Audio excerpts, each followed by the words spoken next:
Bonjour, téléperformance en vision hebdomadaire. En vision hebdomadaire, on voit bien que le prix a cassé un biseau descendant, un biseau de rétrécissement descendant. Il a cassé, bon, la tendance est toujours baissière, hein, baissière, mais court terme, ça commence à passer aussi, hein. M15, M30, H1, H4, D1, ça passe aussi, hein. Enfin non, D1, non, c'est pas trop aussi parce qu'on est encore sous la 200, donc non. Par contre, il a cassé 2 résistances là. Il y a une petite résistance à 64,40, 63,50 et une autre résistance qu'il y avait ici, là, vous voyez, là, il y avait support, support, résistance, résistance ici, 67,20, 68,05. Il a cassé là.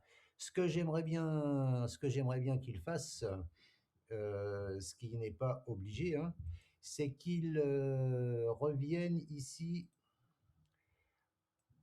au moins à la première zone de résistance qui devient support, hein, ici, hein, à 67,20, 68,05 là, pour faire un rebond, ça permettrait d'avoir un stop un peu plus serré, hein, d'avoir un stop un peu plus serré ici. S'il revenait ici, c'est pareil, ça serait encore mieux, mais il faudrait que le rebond ait lieu ici aussi, hein.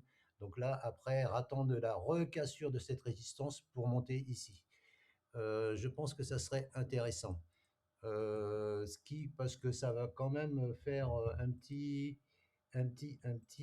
s'il descend jusqu'ici, hein, faire un pullback, il y a quand même 9%, quasiment 10% pour aller chercher le bas du gap et quasiment 18%, 19% pour aller chercher le haut du gap, hein, parce qu'on est en hebdomadaire, hein, donc ça va vite, hein.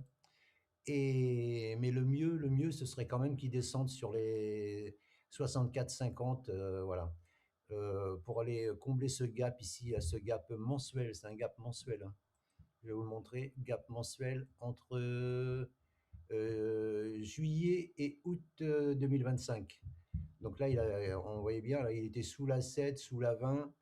Il y avait rien à faire, hein. Donc là, il y a eu une belle descente.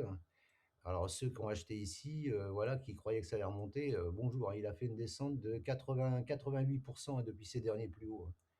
Ouais, parce que là, il arrive de haut, hein, il arrive de haut. Donc voilà, j'espère que les jours, semaines à venir,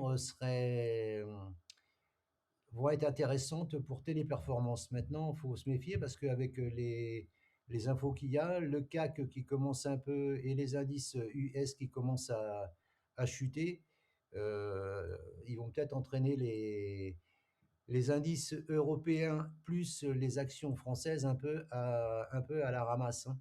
Donc méfiance, méfiance, hein. Moi, voilà, j'aimerais bien qu'ils descendent ici. Voilà, je me répète, hein, 64,40, 63,50 et pour voir s'il y a un rebond. Voilà ce que je pouvais vous dire sur Téléperformance en vision hebdomadaire pour les jours, semaines à venir. Merci de m'avoir écouté et je vous dis à bientôt. Ciao, ciao.